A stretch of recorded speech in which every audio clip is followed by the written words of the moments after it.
Sí, ok. Ok. Bueno, entonces, muy buenas tardes. Les damos la bienvenida al Centro de Investigaciones Biológicas.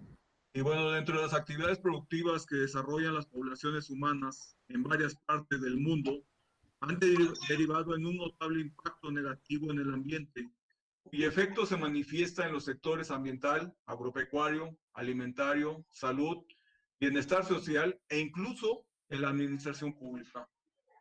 Por esta razón, el Centro de Investigaciones Biológicas de la Universidad Autónoma del Estado de Morelos tiene entre sus objetivos la difusión del quehacer científico de investigadores y estudiantes a la sociedad en general, organizando el segundo encuentro virtual de experiencias del conocimiento en manejo y conservación de recursos naturales, con la finalidad de promover el conocimiento y discusión de los procesos ambientales que contribuyen a la conservación y manejo de la diversidad biológica y cultural.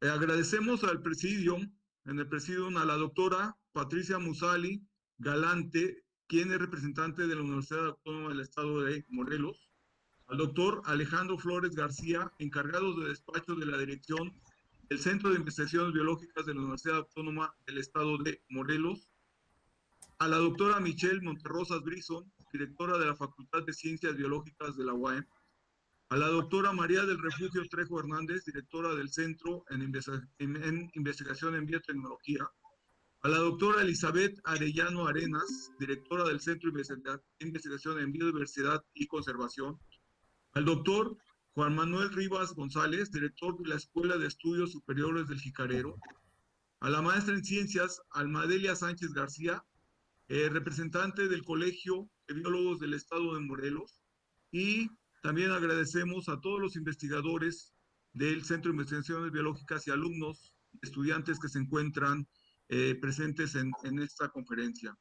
Ahora le vamos a pedir, por favor, al doctor Alejandro García Flores, encargado de despacho de la Dirección del Centro de Investigaciones Biológicas, que nos dé la bienvenida a este evento. Por favor, Alejandro, el doctor Alejandro. Muchas gracias, maestro Roberto Trejo. Pues sean todos bienvenidos. Buenas tardes a todas y a todos. Quiero agradecer la presencia de mis compañeros directores de la DES de Ciencias Naturales, la doctora María del Refugio, directora del CEIP, el doctor Juan Manuel Rivas, director de la Escuela de Estudios Superiores del Jicarero. También nos acompaña la maestra Ana Luisa, nuestra secretaria de la sección 30 de investigación.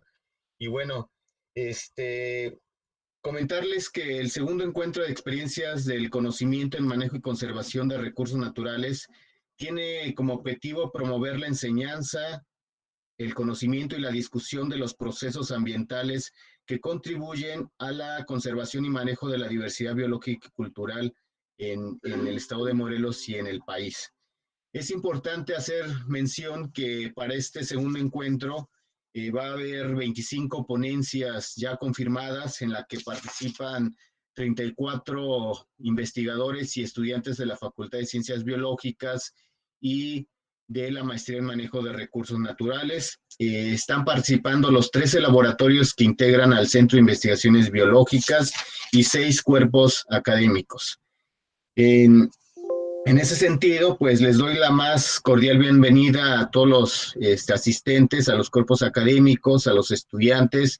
También quiero expresar mi agradecimiento a la maestra Alejandra, quien es la presidenta de la Sociedad Colombiana de Etnobiología, por permitirnos abrir con una conferencia este ciclo de este evento, pero también hacer mención que este ciclo de conferencias pues va a ir cambiando mes con mes. Tenemos algunos temas que se van a llevar a cabo más adelante sobre biología de la conservación, control biológico, manejo de recursos, recursos acuáticos y filogeografía. También quiero expresar mi reconocimiento a los investigadores e investigadoras del CIP que dan vida a uno de los centros pioneros en la investigación de las ciencias biológicas en la universidad y el estado de Morelos, y que con su trabajo, esfuerzo y dedicación consolidan a través de sus proyectos de investigación y formación de recursos humanos el desarrollo científico en la Universidad Autónoma del Estado de Morelos.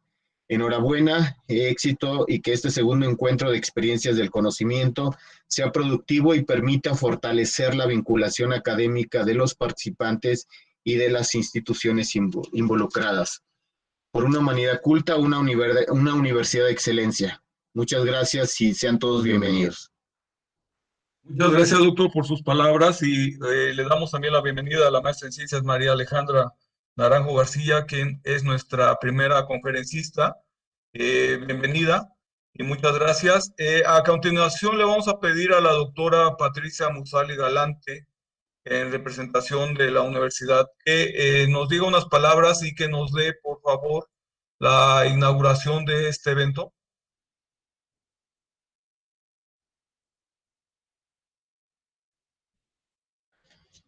Me comentan que está en otra reunión, se le empalmó. Entonces, pues me gustaría que uno de mis colegas integrantes de la DES nos hiciera el honor de inaugurar. Mitch, ¿nos puedes hacer el honor, por favor? Como parte de la DES de Ciencias Naturales. No sé por qué me escogiste a mí, pero con mucho gusto. A ver, entonces, solamente me voy a limitar a hacer lo que nos está solicitando el doctor Alejandro. Entonces, hoy, el lunes 1 de marzo del 2021, damos por inaugurados los eventos académicos del segundo encuentro virtual de experiencias del conocimiento en manejo y conservación de recursos naturales, siendo las 17:26. Le agradecemos mucho las palabras a la maestra, a la doctora Michelle Monterrosas por la inauguración y también agradecemos al honorable presidium que nos acompañó, a los invitados externos y a los investigadores. Y a continuación les vamos a dar la palabra al doctor Alejandro García Flores otra vez, quien va a fungir como moderador de esta primera conferencia. Muchas gracias y por su asistencia. Muchas gracias a todos y a todas por asistir a esta breve inauguración. Me voy a permitir presentar a nuestra primer ponente de este encuentro, a la maestra María Alejandra Naranjo Arcila. La maestra estudió Ecología y Antropología en la Pontificia Universidad Javeriana de Bogotá, con especialización y maestría en estudios del territorio de la Universidad Externado de Colombia. Es la actual directora de la Sociedad Colombiana de Etnobiología. Su experiencia transita en el entendimiento de la relación entre los seres humanos, la sociedad y los ecosistemas a través de más de 10 años de trabajo en equipo interdisciplinario con diversas comunidades indígenas, afrocolombianas y campesinas. Sus temas de interés se centran en la investigación participativa, los conocimientos locales, la etnozoología y los procesos de organización en torno a la gestión territorial y biocultural. Pues sin más preámbulo, le cedo la palabra a la maestra Alejandra. Adelante. Muchas gracias, Alejandro. Buenas noches acá, porque aquí ya son las 6 pasaditas, 6:30, ya oscureció, entonces muy buenas noches para todos y todas. Para mí es un gusto compartir con ustedes el día de hoy en este segundo encuentro de experiencias del conocimiento en manejo de recursos, en manejo de conservación y recursos naturales. Para mí es un honor estar presidiendo este segundo encuentro y pues quiero de antemano pues agradecer la invitación, específicamente pues al rector, al doctor José Mario Ordóñez, al secretario académico José Mario Ordóñez, al rector de la universidad, Gustavo Urquiza, y pues muy especialmente y con mucho afecto al doctor Alejandro García por esta invitación. Quisiera poder, voy a proyectar una presentación. Por favor, me avisan si la están viendo, si son tan amables. Tu pantalla completa, a ver.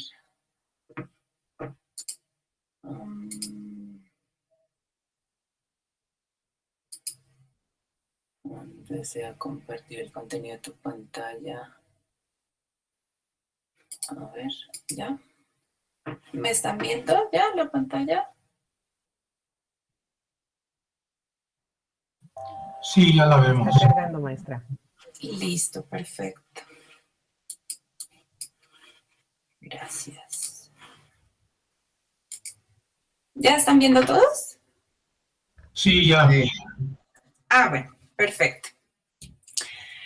Entonces, bueno, como les platicó el doctor Alejandro, el día de hoy el título de mi presentación es Etnoecología o Etnobiología aplicada, una iniciativa para el fortalecimiento de la gestión biocultural. Este es un proceso que venimos desarrollando más o menos hace 6, 7 años con la Sociedad Colombiana de Etnobiología. Especialmente el día de hoy voy a mostrar un proyecto de investigación que desarrollamos en el 2019 y 2020 en conjunto con el maestro Álvaro Sepúlveda, quien hace parte y es autor también de esta investigación. Esta investigación la patrocinó, digamos, de alguna u otra manera, prestó los recursos y los medios para su realización la Corporación Autónoma Regional de Cundinamarca. El día de hoy, o el contenido de mi charla, voy a tratar varios puntos, espero no extenderme demasiado, de todas maneras es un proyecto de un año larguito, entonces es bien difícil resumirlo en 45 minutos o 50 minutos, pero trataré en lo posible de resaltar lo más importante. Entonces, primero contarles pues qué es la Sociedad Colombiana de Etnobiología, hacer un contexto, digamos, de Colombia, la riqueza biocultural que tiene. Voy a enfocarme en el trabajo que venimos desarrollando la Sociedad Colombiana de Etnobiología, que es una metodología que se denomina Etnoecología con énfasis territorial, o la ESET. Voy a darles a conocer los objetivos y las metodologías trabajadas, algunos de los resultados de los componentes. Lamentablemente no me alcanza el tiempo para abordar todos los resultados que obtenimos, pero espero pues visibilizar los más importantes. Y unas reflexiones finales que están enmarcadas no tanto como conclusiones, sino más bien como los beneficios que encontramos a aquellos actores que participaron de esta investigación.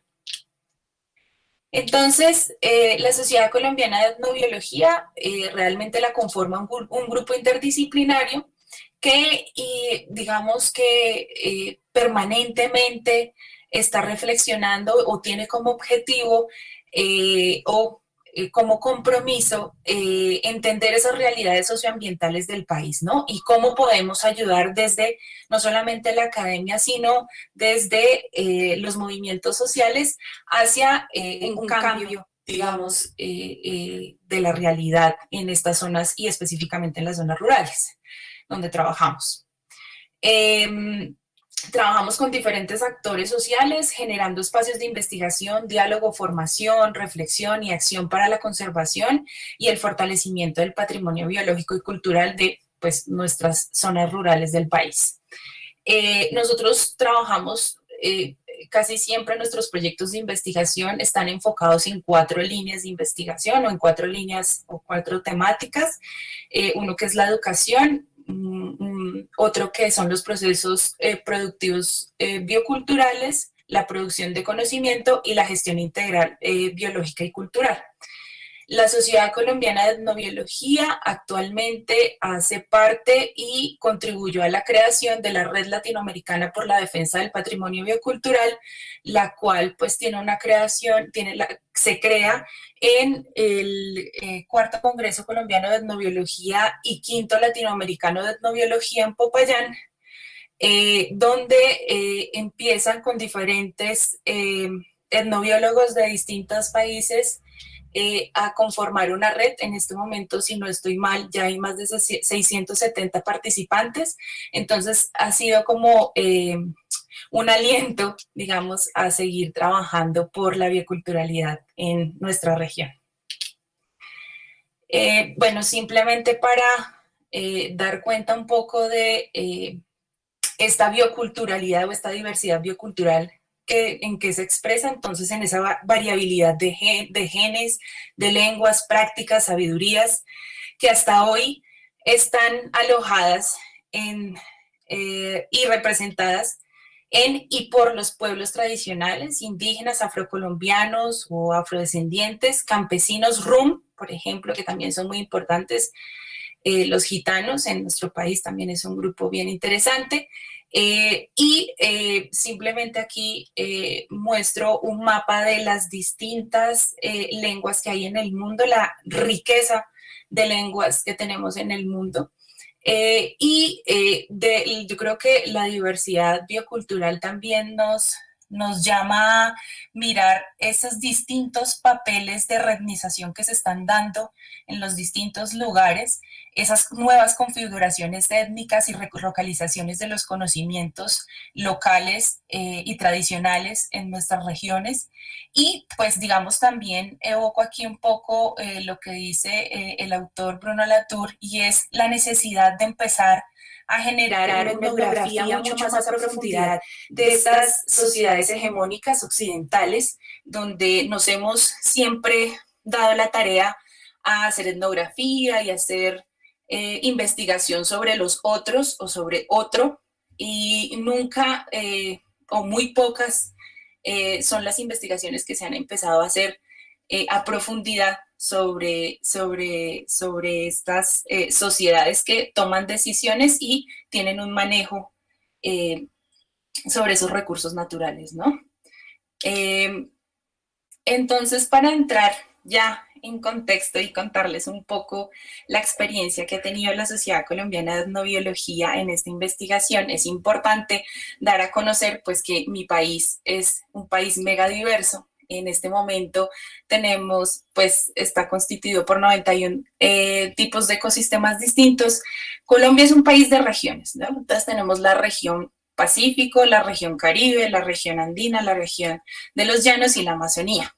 Pero al interior de esas regiones hay un sinnúmero de culturas, departamentos, municipios muy interesantes que tienen unas características, pues digamos, particulares, y que es bien interesante empezar también a diferenciar estas particularidades dentro de estas regiones. Sabemos que 14.8 millones de campesinos representan el 43.6% de la población total en Colombia. Esto es muy importante porque debo comentarles que en Colombia hacía mucho tiempo no se hacía un censo nacional agropecuario.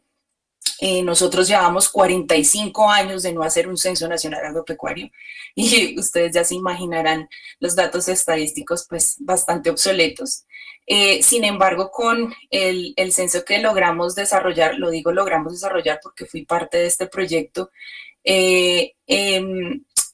logramos tener, digamos, más preciso estadísticas y ubicar un poquito mejor a las poblaciones rurales de cómo están siendo, digamos, de cómo están trabajando, de cómo están siendo ubicadas, de cómo están siendo identificadas y de alguna u otra manera, pues, saber cuántos somos, ¿no?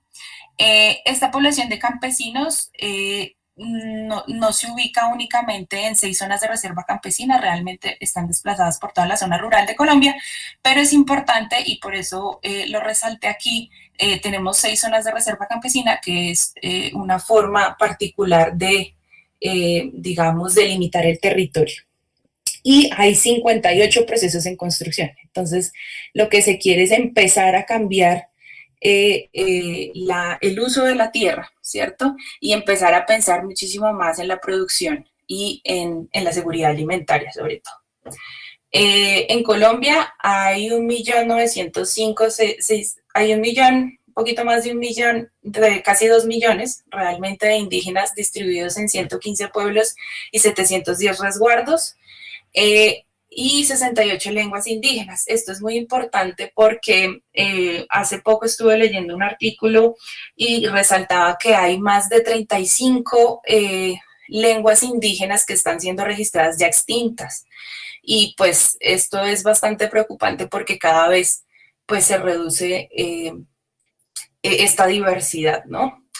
Hay 4.671.160 personas que se denominan o se autorreconocen como negras, afrocolombianas, raciales y palenqueras, distribuidas en más de 150 comunidades. Estas comunidades se alojan o se configuran en territorios denominados territorios colectivos de comunidades negras. Es importante resaltar que algunas no están constituidas y están también en proceso de construcción. Entonces, tenemos una diversidad y unas distintas maneras de ser, estar y manejar los territorios, que es un potencial intrínseco para la generación de conocimiento y soluciones basadas en la bioculturalidad, en la naturaleza, y pues estos distintos diseños, narrativas, discursos y formas, artes y maneras de construir y aprender los conocimientos son muy importantes para poder lograr de alguna u otra manera nuevos cambios y nuevas formas de hacer el manejo del territorio. Pero entonces también nos consideramos ricos en biodiversidad, entonces somos el primer país en aves y orquídeas, somos el segundo país en plantas, anfibios, mariposas, peces y dulceacuícolas, somos el tercer país en palmas, reptiles, y somos el sexto, en mamíferos. Bueno, antes estábamos en el quinto, pero ya desde el año pasado pasamos a ser el sexto. En este momento, el CIP, es decir, el Sistema de Información de Biodiversidad de Colombia, registra que actualmente en Colombia hay 58.312 especies aproximadamente. Ustedes saben que esto permanentemente todos los días se está actualizando y de alguna u otra manera pues evidencia también que sobre esas especies hay una presión constante de los distintos actores sociales y específicamente pues de los distintos factores antrópicos que pues nos ha hecho que tengamos 1.302 especies amenazadas en Colombia, que de alguna u otra manera tengamos 506 especies invasoras y que tengamos en este momento 3.524 especies como objeto de comercio. Ahorita preocupa muchísimo más porque salió hace poco un decreto en el cual estimula la venta de especies, por ejemplo, como tángaras y demás, que son endémicas en nuestro país y que pues evidentemente genera una mayor presión al tráfico ilegal de especies.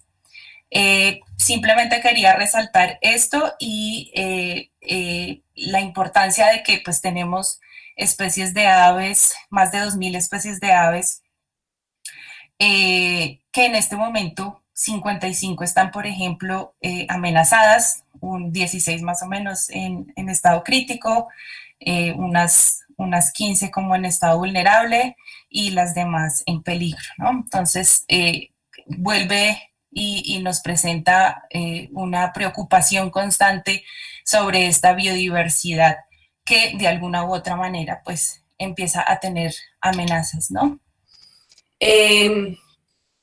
Yo quería resaltar que a partir de esta biodiversidad y de esta riqueza y de seguir resaltando la importancia de la biodiversidad cultural y biológica que tiene Colombia, es importante igual sumarle las condiciones actuales o las problemáticas actuales que tiene mi país.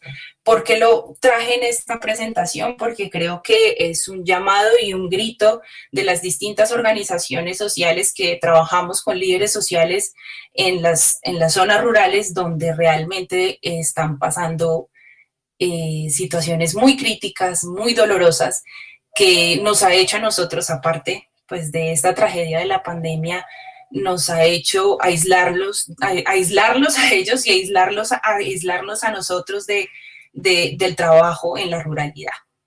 Entonces, el problema de la tierra en Colombia ha venido desde hace mucho tiempo y seguimos insistiendo en que es supremamente importante hacer realmente una reforma agraria que nos permita generar una mayor, ¿sí?, igualdad, homogeneidad en la obtención de la tierra.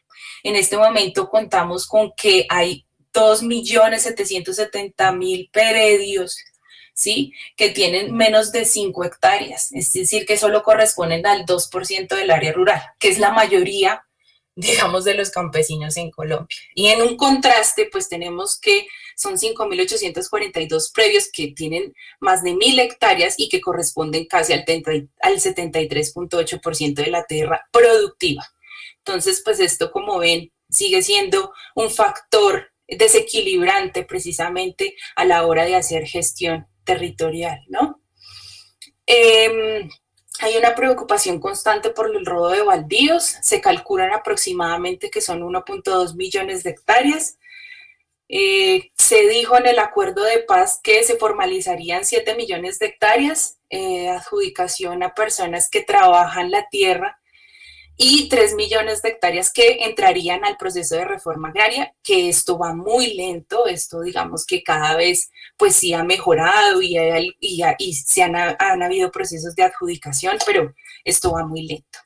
De Justicia, que es una organización que ha venido, pues una ONG que ha venido trabajando muy fuerte con la Universidad Nacional, investigaron que entre 1991 y el 2018, jueces de la República, especialmente de 2 departamentos muy grandes y muy importantes en Colombia, que es Casanare y Córdoba, vienen haciendo de forma ilegal unas adjudicaciones de predios que suman aproximadamente 215.457 hectáreas, que es realmente preocupante. Y si a eso le sumamos que hay en Colombia más de 8 millones de desplazados que han perdido su tierra a punta, pues ustedes me disculparán, pero es verdad, a punta de bala y demás, que tenemos 76 masacres con un total de 292 víctimas, más de 94 desplazamientos forzados que dejan un total de 25.366 víctimas en abandono estatal, y etcétera.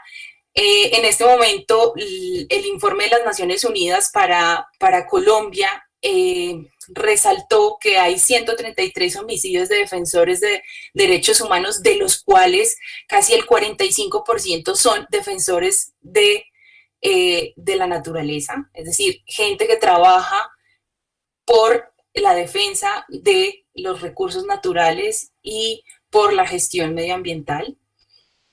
Tenemos que hay 252 asesinatos de excombatientes de las FARC, y de ellos, pues 73 fueron en el 2020. Simplemente puse ahí dos noticias de hace poco. Nos tienen bastante preocupados porque las comunidades indígenas se están viendo confinadas en sus casas, además de que hay una extrema pobreza debido a la pandemia, debido a que los recursos no necesariamente llegan a estos lugares. Le sumamos pues el enfrentamiento de distintos grupos al margen de la ley, que lo que están haciendo es recuperar, ¿sí?, territorios que han dejado por ejemplo, en este caso, pues el grupo de las FARC, que dejó, pues ya que entregó las armas y entró en proceso de paz, esos territorios han quedado abandonados y otros grupos han entrado, digamos, como a reconstituir y reconfigurar territorialmente el control de esas zonas. Y pues si a eso le sumamos un poco el otro problema del narcotráfico, pues evidentemente. Entonces, todo este panorama que les di, este abrebocas que les di, a veces realmente lo que intento es que la investigación que les voy a mostrar y los resultados que obtuvimos pues son muy esperanzadores, pero sin embargo es muy importante mostrar un contexto de preocupación, un contexto, digamos, preocupante actualmente, y que nos llama y nos invita a los colombianos y a todos los miembros de distintas organizaciones a abocarnos, a preocuparnos un poco más en lo que está pasando actualmente en pos de esa en pro de esa paz que queremos todos, ¿no? Entonces, ¿qué enfrentamos en estos territorios en términos de gestión biocultural? Hay un gran flujo de materia y energía permanente de información, y hay una multiplicidad de saberes y visiones e intereses sobre el mundo y especialmente sobre el manejo de los recursos naturales, que son motores y transformador de esos socioecosistemas, pero que también generan conflictos socioambientales, ¿no? Entonces estamos hablando del manejo del recurso, por ejemplo, hídrico, lo vamos a ver más adelante, los conflictos que se dan hacia eso. Pero a eso también en esos territorios tan complejos también nos encontramos una ausencia de una visión de conjunto que articule mundos relacionales, ¿no? Realmente muchas instituciones que pueden acercarse a esos territorios tienen una visión muy académica o muy técnica que no les permite también generar, digamos, un diálogo mucho más abierto y amplio con las comunidades, entonces esto ha generado conflictos. Carencia de información para la toma de decisiones y el ordenamiento territorial. Muy pocas veces esas comunidades, esos líderes y lideresas sociales, pues no acceden de manera permanente a un conocimiento actualizado y que les permita y les favorezca en su gestión. Y falta de un diálogo interinstitucional, porque de alguna u otra manera, pues muchas organizaciones a veces botamos datos al azar y subimos papers y hacemos libros y bueno, y hacemos trabajos de investigación que quedan en las universidades y ya, ¿sí? O hacemos investigación en las empresas y demás, pero no hay una comunicación ni hay tampoco una articulación de estas investigaciones. Entonces, pues el llamado también es ese. Entonces, ¿qué pretendemos nosotros con la SET? ¿O qué buscamos con la SET? A partir de esta relación que existe entre los seres humanos y la naturaleza, queremos construir, a partir de los conocimientos locales o los saberes locales, y con los conocimientos o los instrumentos disciplinares, entender esa forma, cómo se relacionan los seres humanos con la naturaleza. El entender esa forma implica romper con esa dicotomía permanente que establecen las ciencias sociales y sobre todo las ciencias naturales, sobre, ¿sí? Por un lado la naturaleza y por otro lado la cultura, ¿sí? Entonces, entendamos que lo importante aquí es buscar nuevas formas de generar conocimiento y acciones que ayuden a formar procesos de transición socioecológicas y que permitan un diálogo interepistémico ajustado a esos territorios, a esas complejidades que muchas veces muchos de nosotros pues las leemos o somos conscientes en la literatura, pero cuando llegamos a las ruralidades pues nos encontramos con cosas bien complejas, ¿no? Entonces, lo que pretendemos, ¿cuál es la génesis de la etnoecología con énfasis territorial? ¿Cómo iniciamos nosotros a pensar esto? Para nosotros es muy importante que las diferentes ontologías y epistemologías y métodos mixtos de investigación se introduzcan en la investigación, ¿no? Que sean parte fundamental de la construcción de proyectos de investigación y más si son de la mano con comunidades.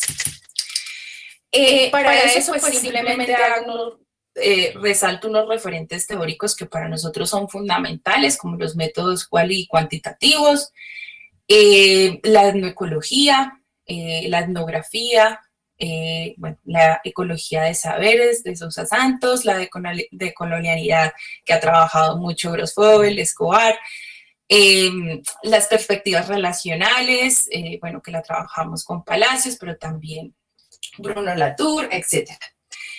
Pero hay una en específico que ha sido como el centro o el fundamento de la etnoecología con énfasis territorial, y es la investigación-acción participativa del gran padre de la sociología contemporánea, Franz Borda. Para nosotros es fundamental un principio que él plantea y es no es solo una colección de técnicas de investigación para actuar o participar con la gente, sino también es una filosofía de vida. Entonces hay que partir de eso y construir con las comunidades, ¿cierto?, los procesos de investigación. Y para eso no es solamente estar planteando, digamos, en términos, esa investigación en términos disciplinares, en términos académicos, sino que es un proceso de construcción social, de aprendizaje y de conocimiento para el cambio. Nosotros planteamos que esto es fundamental para poder construir un mejor Colombia. Y lo hacemos a través de ¿qué? De unos propósitos generales. Entonces, queremos una generación y fortalecimiento de esas comunidades de aprendizaje y acción colectiva, una recolección de información biocultural, que para nosotros es fundamental, y afianzar capacidades instaladas. Es decir, los líderes y lideresas llevan muchos años trabajando, simplemente nosotros llegamos a contribuir y a aportar procesos que ya vienen siendo, digamos, desarrollados. Lo hacemos bajo 5 componentes muy importantes que trabajamos. Es la aproximación integral a ese territorio. Lo hacemos a partir de la etnobotánica, de la etnozoología, de las dinámicas hidrosociales, de la cartografía y diseño de paisaje y la gobernanza y los modos de vida. Esto a través de unos impactos, entonces, que queremos generar, obviamente, y es la conciencia de los conocimientos situados y de los mundos relacionales que existen en este momento, la apropiación social del conocimiento, los procesos de resiliencia socioambiental y la gestión adaptativa que deben tener todos los procesos. Entonces, la ESET genera conocimientos aplicados, posibilita la transición socioecológica a los procesos de transiciones socioecológicas, estados deseables de esa sostenibilidad que queremos todos, alternativas al desarrollo, ¿cierto? Y esto todo en un marco de trabajo dinámico y adaptable. ¿Por qué? Porque esto puede variar dependiendo de la comunidad con la que usted trabaje. Es decir, muchos métodos o formas de llegar a participar con la comunidad pueden variar, y digamos que lo interesante de la SED es que está abierta a seguir incorporando distintas formas de investigación dentro, digamos, de estas componentes o módulos que llamamos nosotros. Entonces, todo esto, esta etnoecología que queremos seguir construyendo, debe ser un campo que facilite el diálogo interepistémico de procesos bioculturales para nuevas perspectivas civilizatorias.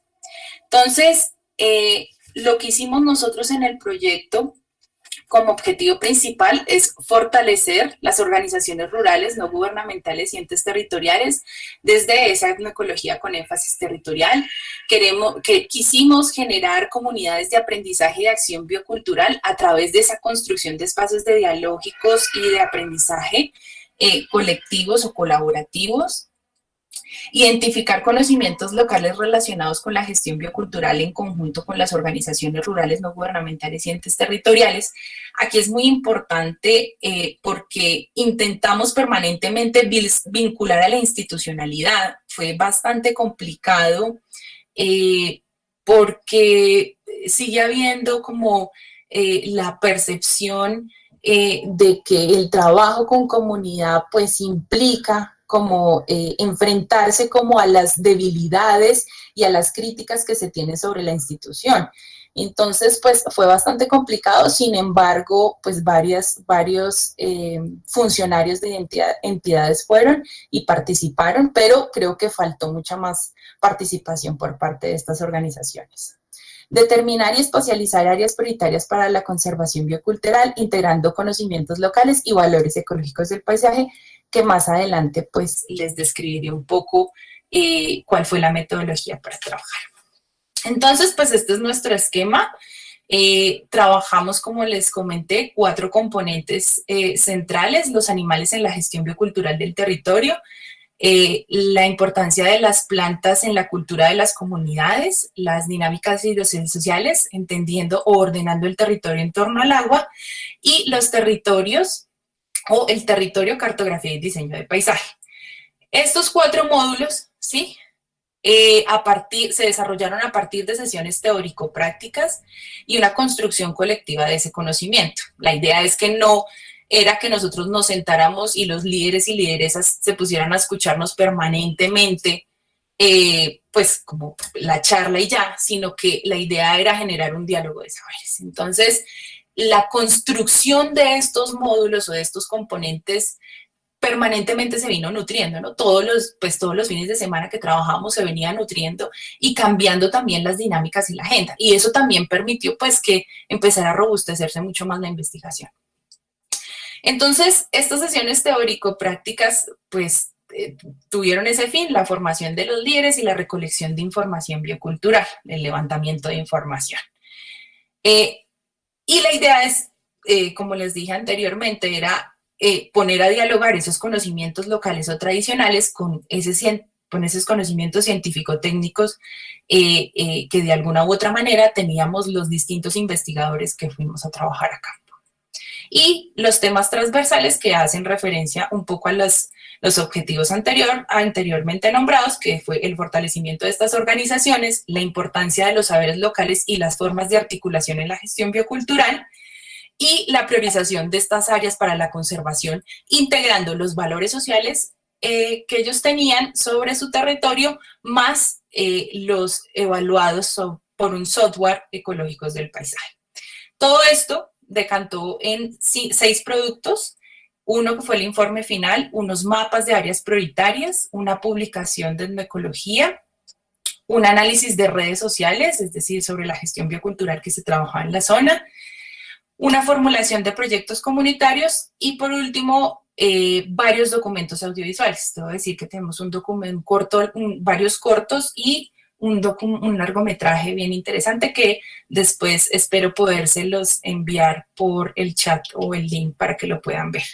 Este es simplemente un poco las fotos de las publicaciones que hemos realizado desde la investigación y el video final que lo presentamos en el Congreso Latinoamericano que se realizó hace 2 años en Bolivia.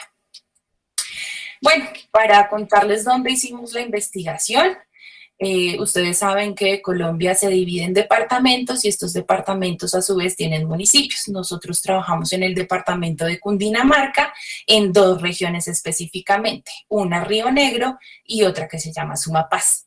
En la región de Sumapaz encontramos 10 municipios distintos, es decir, tuvimos líderes de 10 municipios distintos, y en la región de Río Negro tuvimos líderes de 8 municipios distintos. Los pueden ver ahí en la presentación.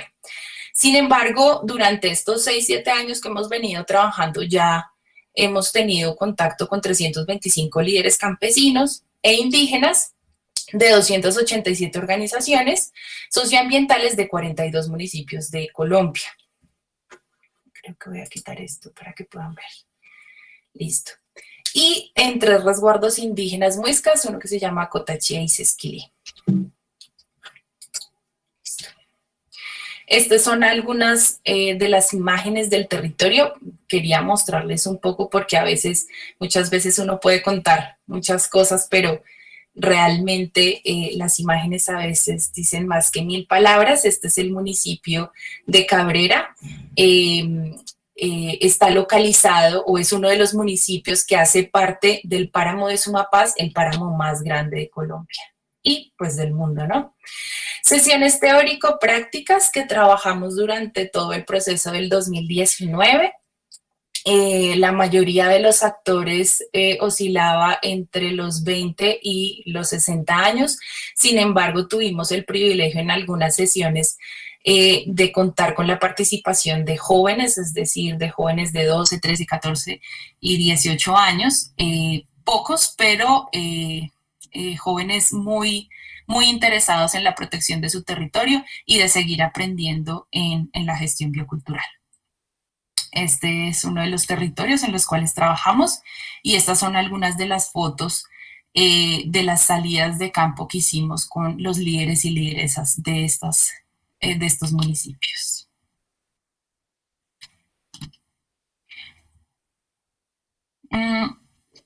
Es importante resaltar que el proyecto también vinculó a la investigación, un proceso llamado el aula virtual. Nosotros ahí pudimos identificar que la mayoría de los campesinos tenía smartphones y tenían acceso a Internet, pues no la mayoría, diría que un 70% de los participantes. Entonces, quisimos hacer un aula virtual que permitiera incluir o donde ellos pudieran obtener bibliografía, talleres, charlas, pudieran contactarse entre ellos de diferentes regiones, de los diferentes módulos, y pues esta plataforma nos permitió eso, ¿no? A continuación les voy a presentar algunos de los resultados más importantes que tuvimos en cada uno de los módulos. Como les dije al inicio, por tiempo pues no voy a poder profundizar en todos, pero sí quisiera resaltar unos que realmente son relevantes para la sociedad y obviamente fueron para las comunidades. En el componente de etnobotánica, permanentemente enfatizamos en la importancia del significado de las plantas para los pobladores. Muchas veces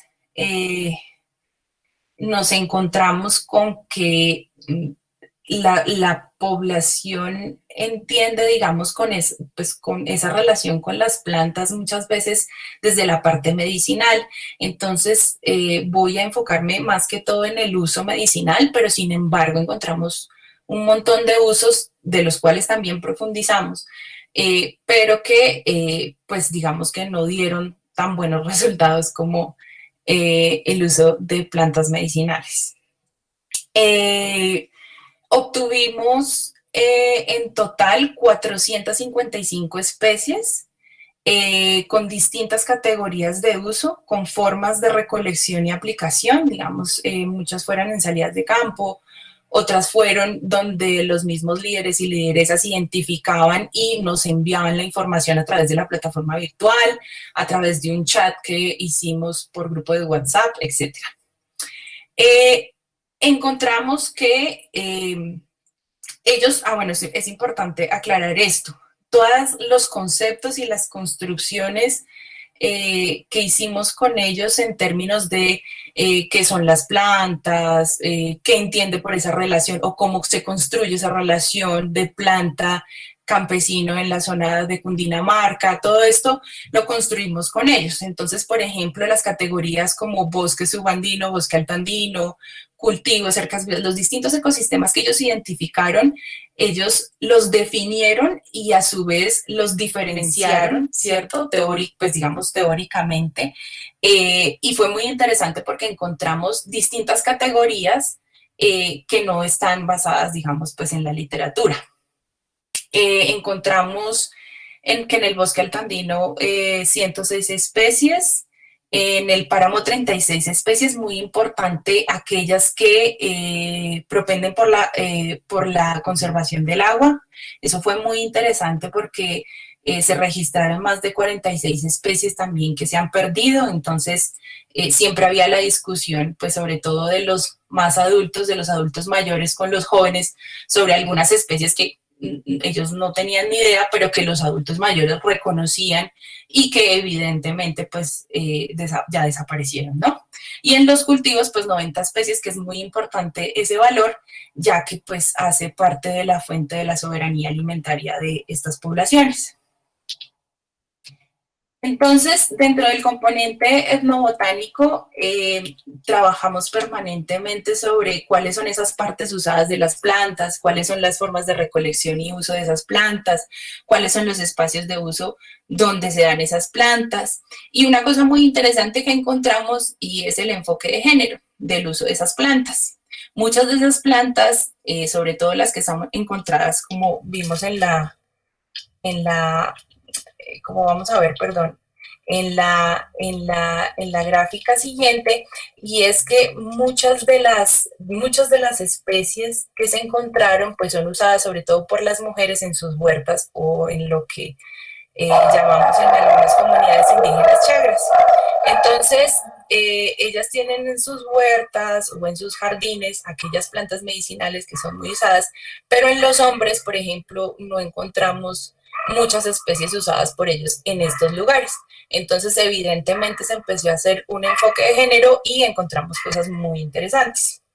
Por ejemplo, en la categoría de usos medicinales, encontramos en sistema digestivo 44, en sistema circulatorio encontramos 30 especies distintas, en sistema inmunológico 30, en sistema respiratorio otras 28 y así, etcétera.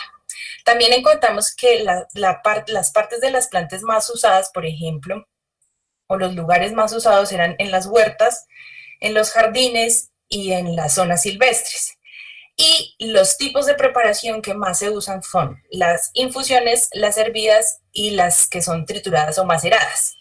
Pero también encontramos cosas muy interesantes con cataplasmas o empastes, donde todavía hay mujeres que hacen cremas, ungüentos y demás que curan, por ejemplo, heridas de culebra, que son muy, muy, muy importantes para estas zonas y gente que trabaja en el monte, ¿no? También ahondamos un poco en las creencias locales, en las leyendas, en las canciones populares relacionadas con las plantas y los ecosistemas locales.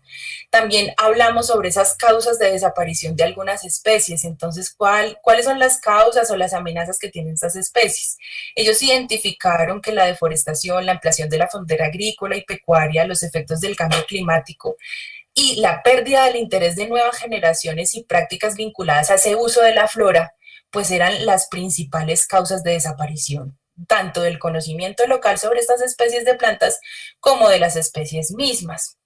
Pero entonces, a través del proceso, digamos, como venimos enlistando todas esas amenazas, pensamos en que ya era suficiente el listado y que era importante empezar a generar soluciones desde lo local. Entonces, construimos las posibles soluciones que ellos planteaban desde las comunidades a esa pérdida de vegetación, por ejemplo, a esa pérdida de interés de esas nuevas generaciones por esos conocimientos tradicionales sobre el manejo de las plantas, que rompe con la transmisión de ese conocimiento local relacionado con esos usos y con la importancia de las plantas dentro del territorio. Y que esto, por ejemplo, también ha disminuido el cultivo de las especies nativas y tiende a privilegiarse, por ejemplo, la identificación de los usos de las especies introducidas. Entonces, tuvimos, por ejemplo, el género de Eucalyptus, que tuvo la mayor cantidad de usos. Entonces decíamos, sí, pero usan el eucalipto para todo. Y sabemos que, por ejemplo, en Colombia, entre los años 60 y 80, pues hubo una intervención muy fuerte de las corporaciones autónomas regionales por la reforestación con eucalipto. Entonces, se evidenció esto muy fuerte en ellos y pues tuvimos unas discusiones muy interesantes sobre cómo debía ser el manejo y uso de estas especies pues que son introducidas, ¿no? Y, por ejemplo, simplemente leo algunas de las soluciones planteadas por la comunidad: hacer participación de los árboles, hacer participación y mejorar el uso de los árboles nativos y hierbas medicinales. En cuanto al componente de etnozoología, hicimos, por ejemplo, listados libres y riquezas de especies, donde identificamos la distribución espacial por ecosistema, encontrando, por ejemplo, que las aves, mamíferos y artrópodos fueron las especies que más identificaron, es decir, que más reconocían. Esto lo hicimos también a través de talleres de fotografías de fauna, donde les íbamos mostrando fotografías o libros de identificación de especies y ellos iban reconociendo estas especies. Es muy importante aquí resaltar, y lo van a ver durante toda la presentación, sobre todo el componente de etnozoología, que fue el que trabajé yo, donde me enfoqué especialmente en el avistamiento de aves. Yo en especial me encanta la etnornitología y realmente me enfoqué en la etnornitología y se ha hecho muy interesante que entrar con las comunidades, hacer, por ejemplo, lo que es monitoreo comunitario y demás, digamos, hacer un poco de sensibilización y educación ambiental con las aves ha sido muy efectivo. Entonces, nos ha permitido acercarnos, además que, pues, evidentemente, la observación de aves no implica no implica muchos materiales y demás de identificación, como otras especies sí lo requieren.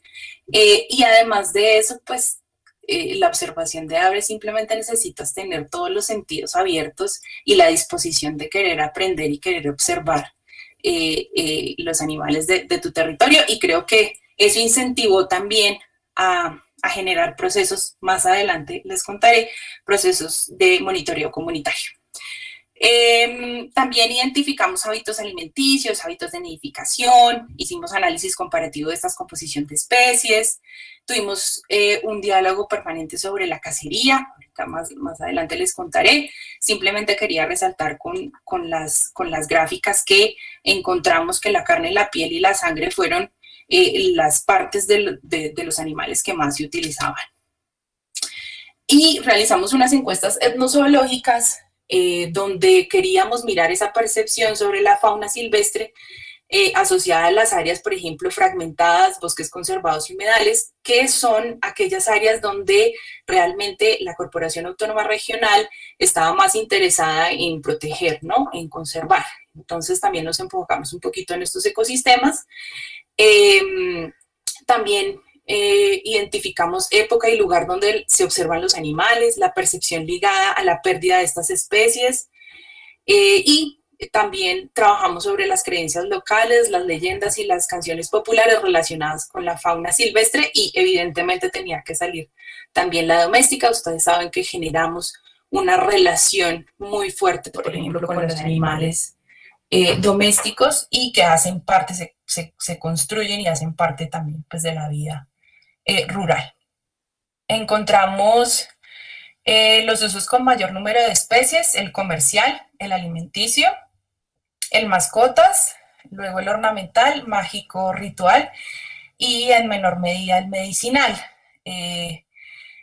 Sin embargo, pues hay una preocupación constante porque pues el comercial sigue siendo como uno de los usos más importantes que establece la población, y esto se debe a que evidentemente muchos de ellos pues necesitan de la comercialización de la fauna silvestre para sobrevivir. Entonces es buscar alternativas y formas de encontrar para poder proteger esta fauna que está dentro de estos territorios, pero también proteger la vida y la supervivencia de los seres humanos que viven ahí.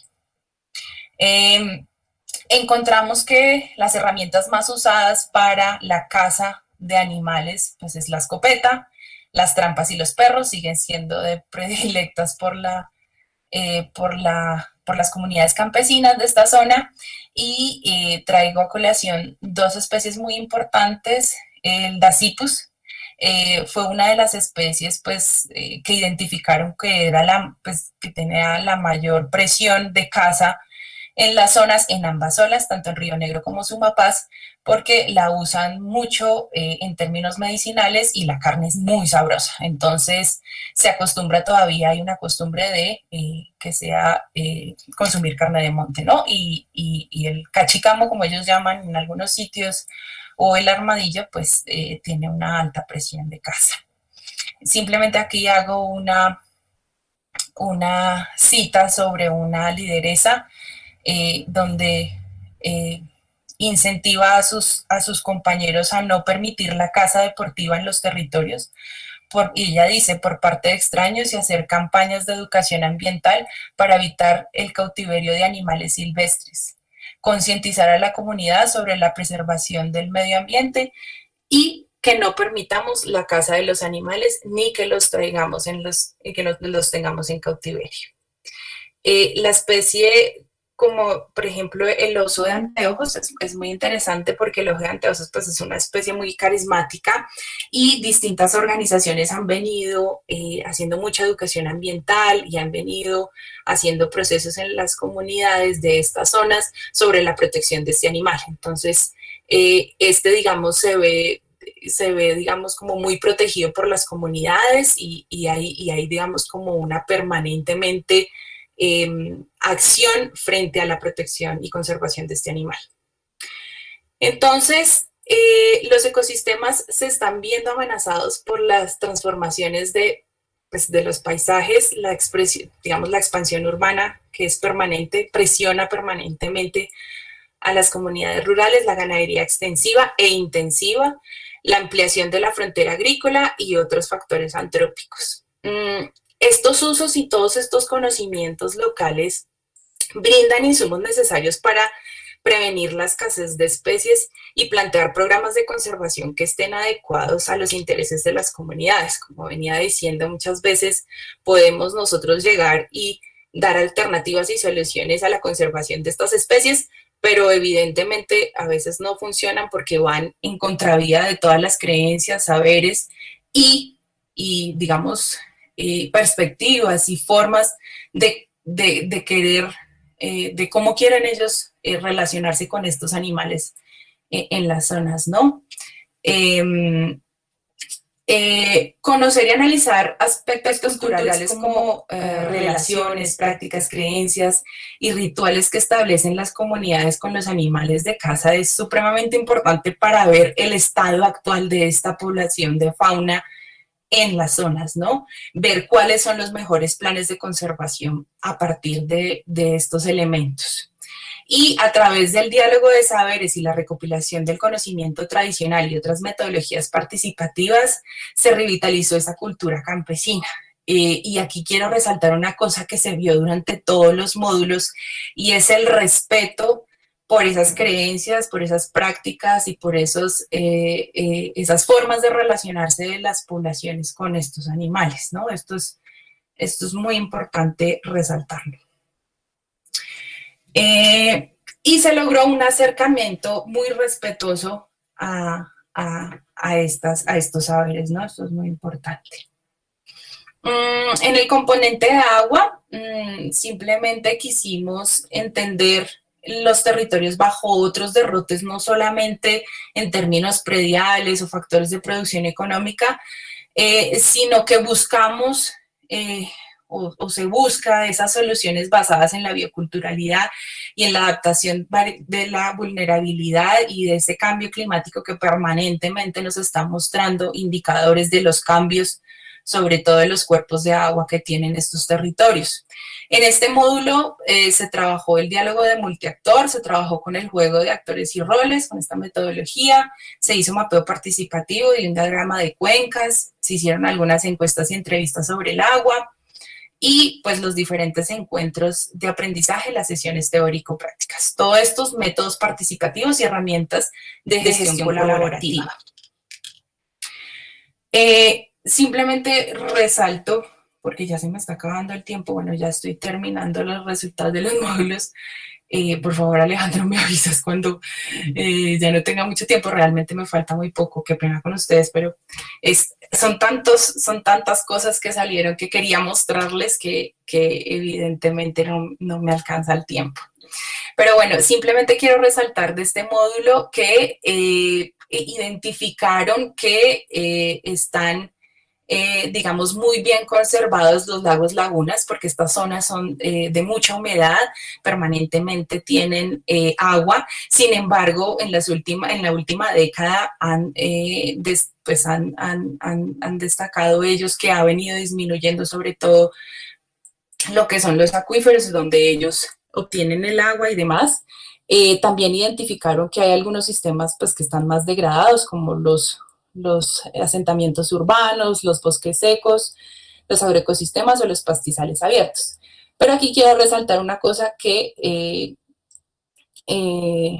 decía un líder en un diálogo de saberes que teníamos, en un ejercicio que hicimos, y decía, vean ustedes lo curioso, el páramo de Sumapaz está bien cuidado, es gracias a la guerra, y la gente que lo hemos mantenido.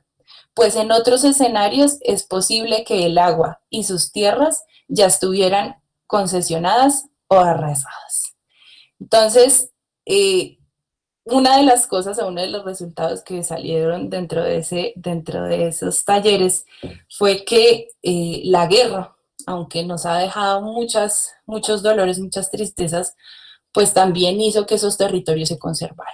Estuvieran solos, aislados, sin intervención alguna, y eso hizo que muchos de los lugares, y especialmente el páramo de Sumapaz, el páramo más grande del mundo, estuviera conservado. Entonces, pues, es importante destacarlo. En el componente de territorio hicimos ejercicios sobre el concepto de territorio, que era conservación, qué debíamos conservar, qué territorios debíamos empezar a hacer gestión socioambiental, ejercicios sobre cartografía social y la categorización de valores sociales del paisaje. Encontramos, por ejemplo, categorías como sitios sagrados, que es muy importante, cómo esos valores sociales empiezan a ser determinantes en la conservación de territorios, talleres con GPS, software libres que le permitieran a ellos poner puntos y ubicación de lugares importantes en tanto el agua, en tanto la flora, en tanto la fauna, y ejercicios de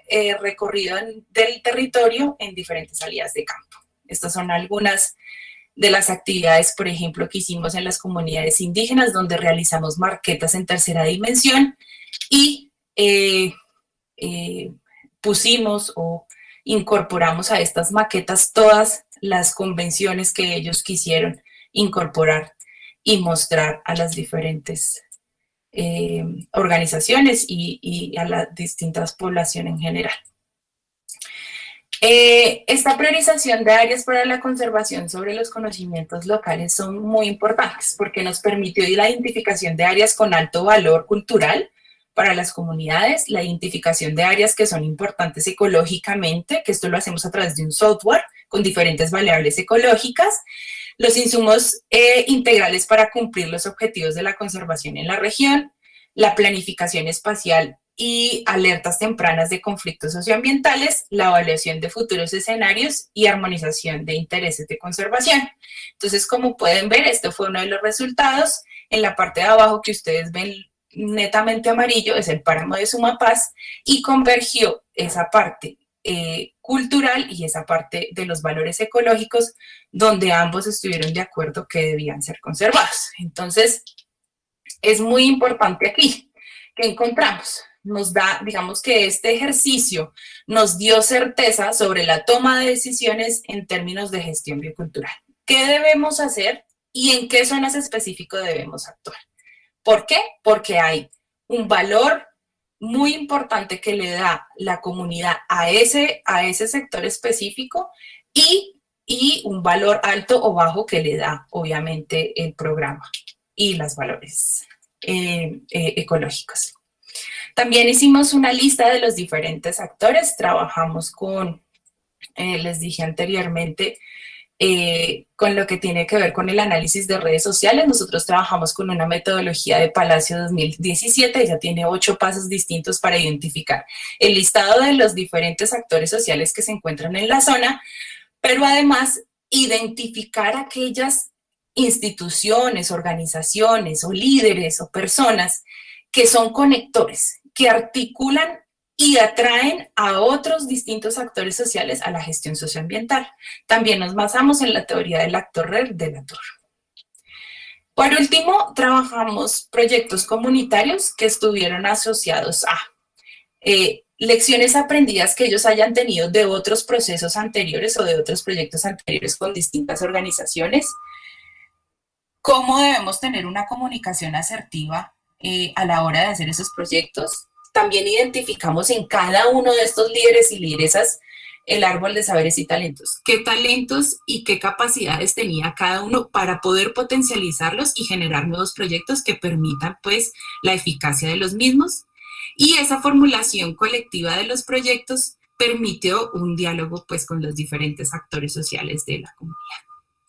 Por último, tuvimos una clausura donde todos, pues, recibieron un diploma, pero más que eso, pues generamos la continuación de un proceso educativo de doble vía y buscamos siempre las diversas formas y figuras institucionales y comunitarias de ordenamiento territorial.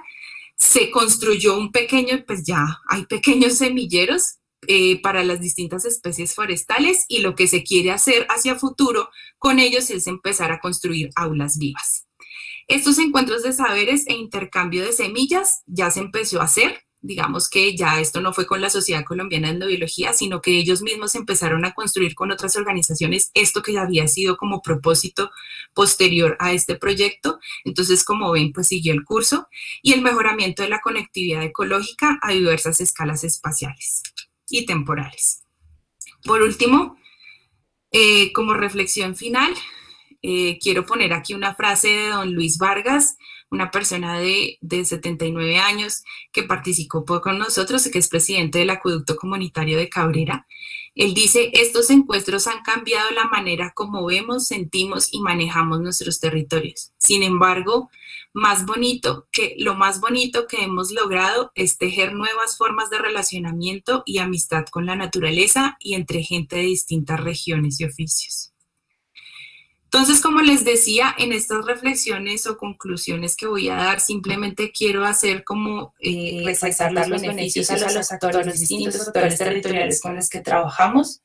Entonces, en el marco de este trabajo que fomenta la articulación de distintos saberes y el respeto por los diversos sujetos culturales como formas de construcción colectiva y de conocimiento, se plantea el reto ontológico, epistemológico y pedagógico de articular de manera integral los saberes locales y demás sistemas de conocimiento para el estudio y conservación de la bioculturalidad. Un desafío que continúa y evoluciona. Y aquí quiero resaltar que esto también tiene que ver con esto que llama pues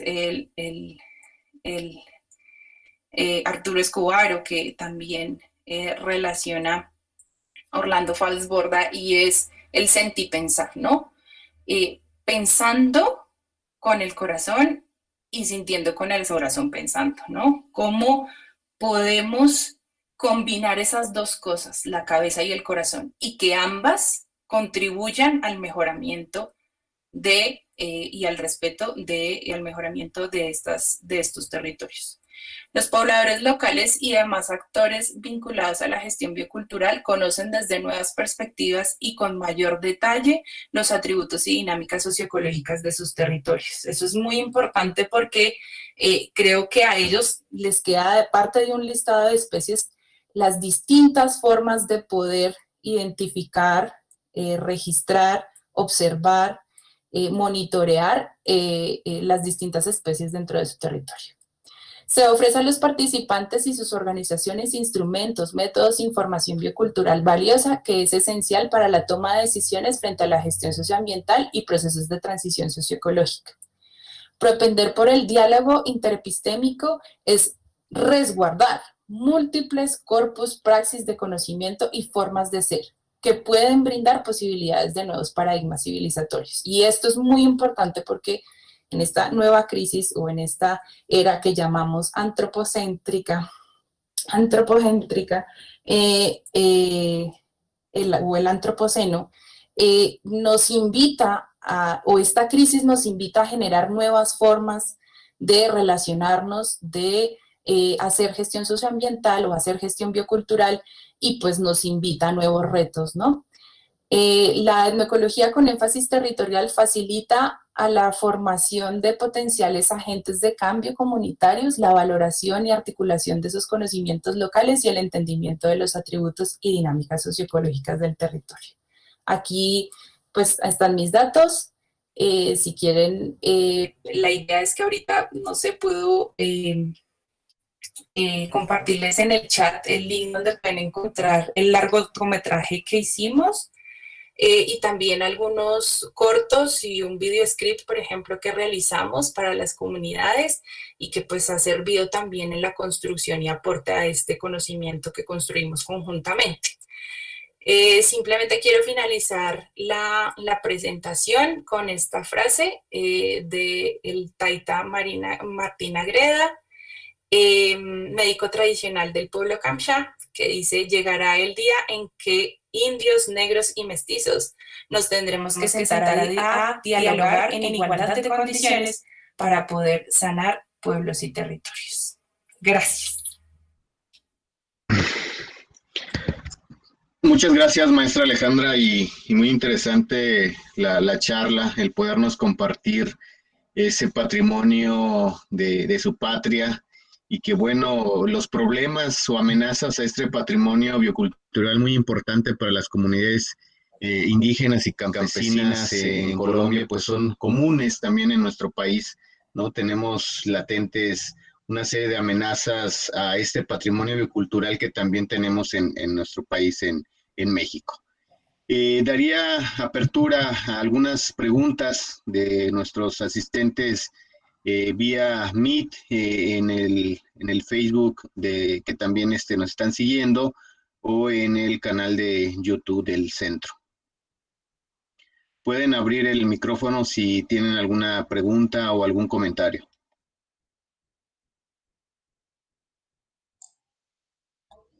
Bueno, ¿me escuchan? Adelante, doctor Rubén. Ok. Bueno, maestra, me parece muy interesante. Debo felicitarla por este trabajo, con esta visión integral que tiene de la situación que ocurre respecto al manejo de los recursos naturales en su país. Por lo que pude percibir, es un asunto regional que nos atañe a todos los latinoamericanos. Y yo lo vi desde un punto de vista de geopolítica. Tal pareciera ser que en varios países de América Latina, por lo menos quienes estamos compartiendo información, como que a las comunidades originarias de los pueblos que ahí habían poseído a través del tiempo, están siendo segregados para que grandes extensiones de terreno se estén concentrando en unos pocos grupos humanos, con el subsecuente impacto ambiental que esto ha originado, ¿no? Yo creo que en la medida que podamos compartir estas visiones locales a nivel de países, a nivel de región, vamos a poder construir un frente común. Pero no va a ser tan simple. Digo, hay que construir mucho trabajo con profesores, con estudiantes, con comunidades. Si usted me lo permite y no tiene inconveniente, me gustaría poder invitarla para que en un futuro cercano usted pueda impartir cursos en el programa de Maestría en Manejo de Recursos Naturales y ser cotutora, directora, codirectora o inclusive revisora de trabajos de tesis, y que surjan publicaciones a nivel regional para que de alguna manera vean que algo está sucediendo en América Latina. Estamos cruzando información todos los latinoamericanos que tenemos intereses comunes y problemas comunes, pero además estamos siendo innovadores y estamos proponiendo nuevas alternativas, generando información científica de gran valor, pero además una cosa que sí puede ser disparadora de todo esto, que sería, estamos encontrándonos para lograr organizarnos y armar frentes comunes. ¿Qué opina? ¿Pudiera usted estar de acuerdo en esta propuesta que le estoy haciendo? Bueno, muchísimas gracias, Rubén, por tu invitación. Claro que sí, creo que todos los investigadores que hacen parte de este proceso y miembros de la Sociedad Colombiana de Etnobiología sí pueden aportar a estos procesos, porque me parece muy importante lo que tú dices, y es que estos procesos de cambio, los investigadores, los docentes y demás actores sociales que tenemos incidencia y que tenemos el poder del conocimiento, tenemos un papel muy importante en esta investigación, que debe estar de la mano, al lado de esos movimientos sociales. No pueden estar siempre al frente o relegando a las comunidades hacia un lado, siempre tienen que ir más bien de la mano, del lado de estos movimientos sociales y no por delante de ellos. Entonces, pues sí, la invitación es a eso, a que sigamos contribuyendo en esa propuesta de construcción del conocimiento y esa propuesta de la construcción del conocimiento, del cambio de lado y de la acción de las comunidades. Entonces, debe entender que sí estaría de acuerdo en aceptar colaboraciones en un futuro cercano con los estudiantes, ¿no? Porque los problemas son semejantes, ¿no? Sí. En varios de los países de América Latina se ha se han tenido administraciones entreguistas. Digo, esto suena muy grillo, muy extraño, a lo mejor por un ambiente académico, pero en muchos países se ha sacrificado los intereses nacionales por llevar a cabo administraciones que permiten el uso desmedido de los recursos naturales sin tomar en cuenta a las comunidades o por lo menos a los ciudadanos que forman parte de esos países, ¿no? Entonces, si difundimos esta información y creamos recursos humanos con esta visión de que las cosas no han funcionado por esta política implementada, digo, algo a nivel regional se debe poder hacer, ¿no? E Sí. intercambiar experiencias. Nos da mucho gusto que haya aceptado esta invitación, maestra. La felicito. Estaremos en contacto cercano. Claro que sí.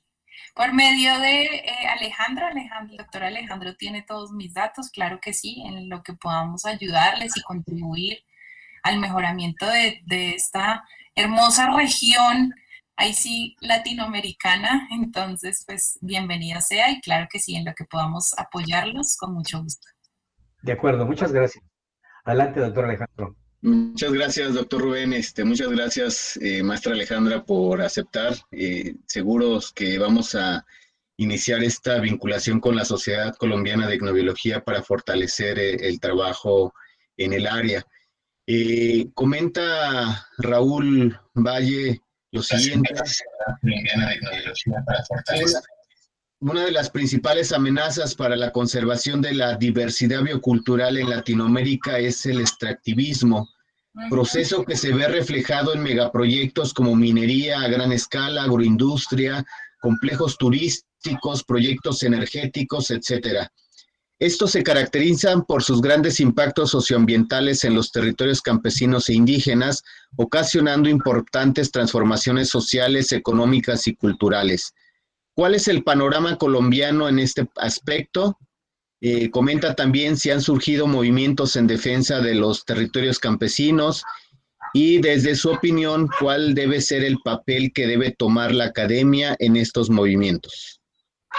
Bueno, creo que ya lo resalté al inicio, empezando un poco por el final de la pregunta, lo resalté. Digamos que los investigadores, reitero, deben estar de la mano, al lado de los movimientos sociales, nunca por delante de ellos. Creo que se debe contribuir al fortalecimiento. Hay una cosa y es que digamos que muchos pueden tomar la acción como una posición política y parte de una filosofía de vida, y creo que es fundamental.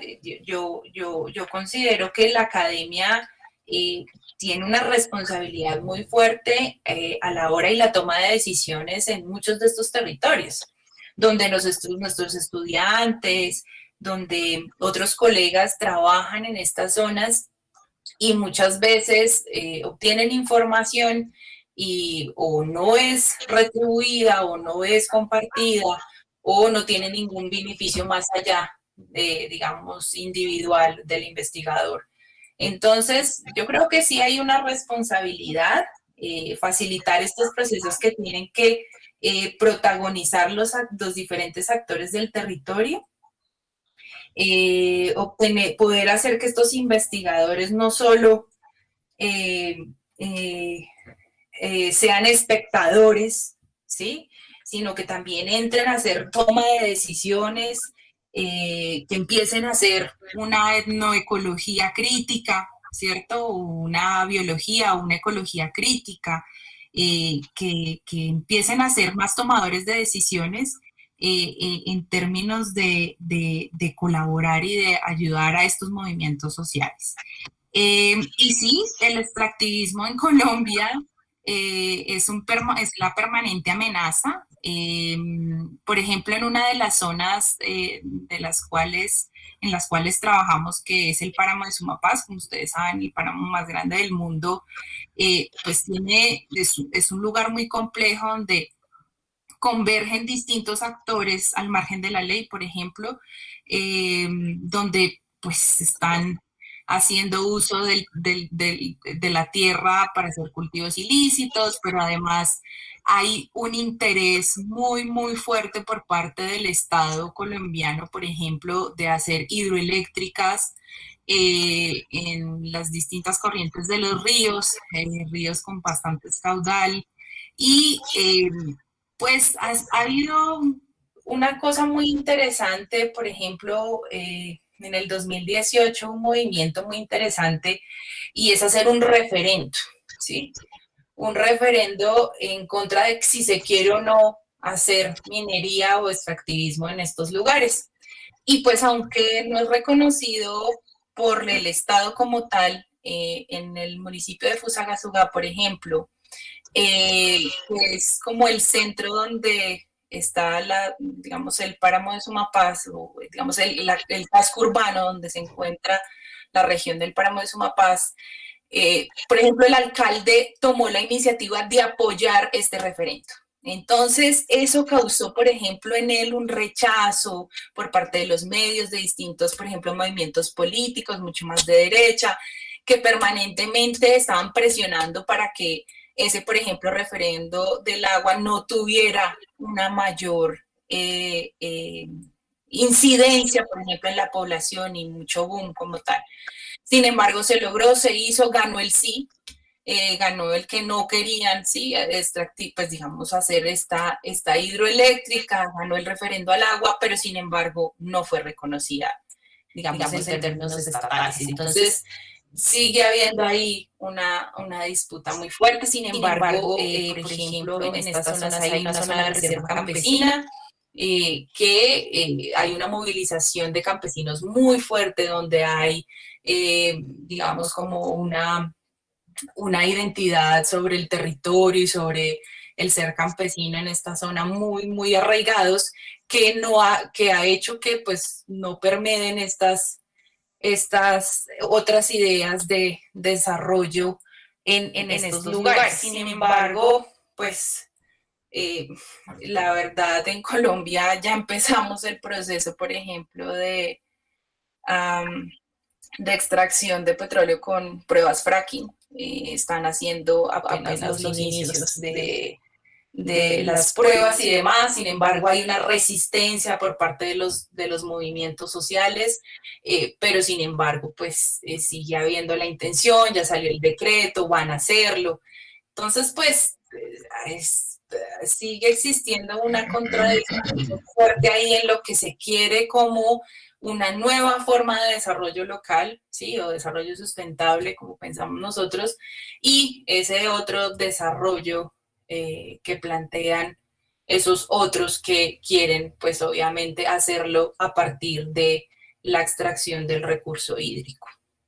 Entonces, pues, es bastante complejo, pero pues creo que en Colombia pues los movimientos sociales también han empezado a posicionarse y a ganar muchas batallas en términos legales. Creo que hay gente de la mano de ellos trabajando para que en términos legales de decretos y políticas empiecen a plantear como estrategias también de fortalecimiento a estos retos que nos demanda pues el extractivismo, pero pues el Estado, por lo menos actualmente el colombiano, sigue siendo muy, muy fuerte y arraigado pues a la extracción de los recursos naturales. Muchas gracias, maestra Alejandra. ¿Alguien más desea tomar la palabra? Ahora sí, a mí me gustaría felicitarte, Alejandra. Muchas gracias. Alejandra, ¿alguien más desea tomar la palabra? Sí, hola, ¿sí me escuchan? Sí, maestra, adelante. Sí, muchas gracias, Alejandra. Muchas felicidades por este trabajo tan interesante. Y pues al parecer es un equipo grande el que está trabajando en ello. Y mira, mi pregunta es acerca del seguimiento, de la continuidad del proyecto.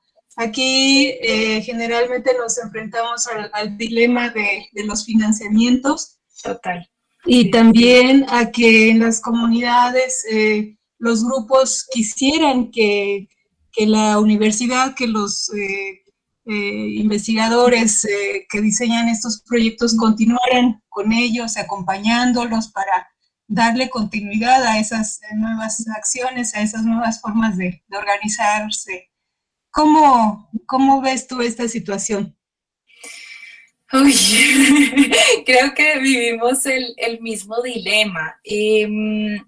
Mira, fue un plus que una corporación autónoma regional, es decir, que es consideradas las autoridades ambientales en los territorios, muchas veces estas instituciones son vistas como policivas, ¿no? Son las que ponen las multas y son las que están permanentemente acosando a los campesinos para que no corten árboles y bueno. Pero sin embargo, esta institución, y creo que se abrió el espacio de poder posibilitar abrir un camino con la etnoecología por un funcionario, ¿sí? Y qué pasa si el funcionario sale, ¿sí? Entonces, ¿qué pasa con ese proceso? ¿Qué aislado? ¿Se pierde? Lo que hemos tratado de hacer con la Sociedad Colombiana de Etnobiología es seguir vinculado con los líderes y lideresas sociales. Entonces, por ejemplo, tenemos grupos de WhatsApp, donde permanentemente, por ejemplo, enviamos convocatorias, ellos nos envían información, nos están mandando, por ejemplo, información, por ejemplo, de la diversidad biológica y cultural que encuentran y que no saben, por ejemplo, nombres científicos o que quisieran conocer información. Entonces, seguimos con el proceso por lo menos de comunicación. En cuanto a la financiación es muy complicado, nuevamente creo que nos encontramos igual, estamos sujetos a la inversión de organizaciones estatales o organizaciones extranjeras que puedan financiar este tipo de procesos. Nosotros permanentemente estamos en la búsqueda de recursos, siempre todos los recursos que hacemos, todos los recursos que pedimos, lo hacemos es para contribuir a estos procesos que ya vienen ya vienen con otros procesos de desarrollo. Sin embargo, hemos trabajado, por ejemplo, con comunidades que están en ceros y que empezamos con ellos a hacer proyectos y demás. Pero sí, sigue siendo muy compleja la continuidad, garantizar los recursos, por lo menos en este caso tuvimos un equipo de 7 profesionales, eso también hace que este proceso sea interdisciplinar y pues mantenerlos a ellos por amor al arte es muy complejo. Entonces, garantizarles a ellos pues el sueldo y contribuirles con el tiempo que gastan con las comunidades, pues es muy difícil. Sin embargo, pues seguimos en la lucha, seguimos buscando espacios, pequeños espacios que se empiezan a abrir en distintas instituciones y ahí pues estamos prestos a mostrar un poco esta visión y a que se hagan partícipes de los procesos que lleva la sociedad.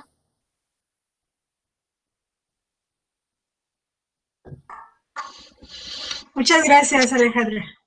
Bueno, a ustedes. Hay un comentario en el chat, maestra Alejandra. Leslie comenta que los jóvenes han perdido el interés en aprovechar los recursos. Muchos se retiran a las ciudades. Comenta que sería bueno la implementación de actividades para fomentar su interés nuevamente. Y como lo comentó también el doctor Rubén, establecer colaboración entre países. Y bueno, agradece por la ponencia. El maestro Jorge también expresa sus felicitaciones por la ponencia y también comentan que sería interesante pues aportar más en esta parte que se comenta, ¿no? De que los jóvenes están pues abandonando o ya no tienen interés por el patrimonio biocultural.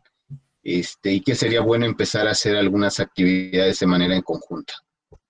Correcto. Y eso lo evidenciamos mucho, en los resultados que obtuvimos con los líderes y lideresas.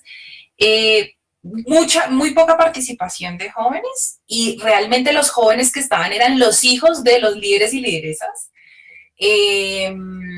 tuvimos la oportunidad de trabajar con algunos colegios rurales y eso nos permitió acercarnos a los chicos, pero creo que sí hace falta integrar más estos procesos a los jóvenes y creo que, como decía el comentario del compañero y de la compañera, y es que la virtualidad y las transmedias nos pueden acercar a estos jóvenes de manera muy interesante también. Digamos que el aula virtual también en ellos pues incentivó a que subieran cosas. Ellos eran los que movilizaban a sus padres a subir las tareas y a revisar los documentos o la bibliografía secundaria que aportábamos ahí. Entonces creo que seguir buscando e incorporando nuevas metodologías, nuevos métodos de investigación a estos procesos, pues es fundamental para contribuir y atraer a estos jóvenes para que pues ayuden y aporten y sean los futuros protectores bioculturales de los territorios en Colombia. Muchas gracias. Me permito preguntar a la maestra Yareli o al maestro Tigram si hay preguntas en vía Facebook o en el canal de YouTube.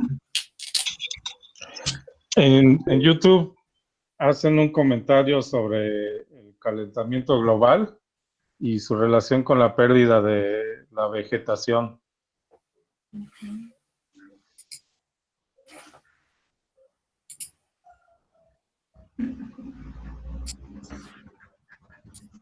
Ok. Maestra Yareli.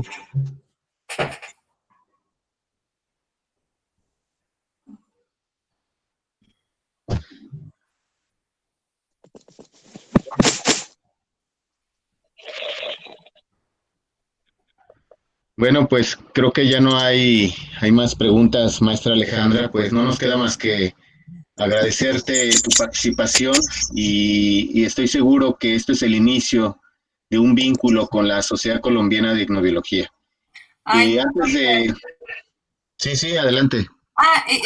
Solamente quería, les acabo de compartir en el chat el link sobre pues, donde pueden encontrar el documento audiovisual del proyecto. Es muy interesante, creo que también puede ser parte, pueden mostrarlo, no sé, de pronto en algún proceso que tengan con algunos estudiantes, creo que puede ser interesante también para contribuir a ello.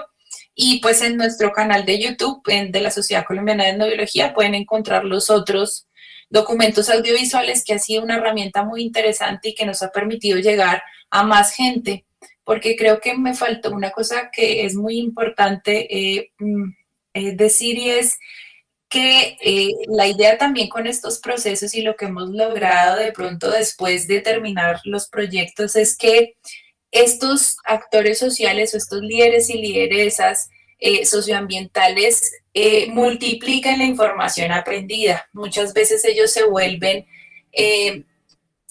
profesores de sus compañeros o de sus juntas de acción comunal o de sus vecinos, aunque los otros no pudieran tener la posibilidad de participar con la sociedad, ellos se vuelven multiplicadores de la información.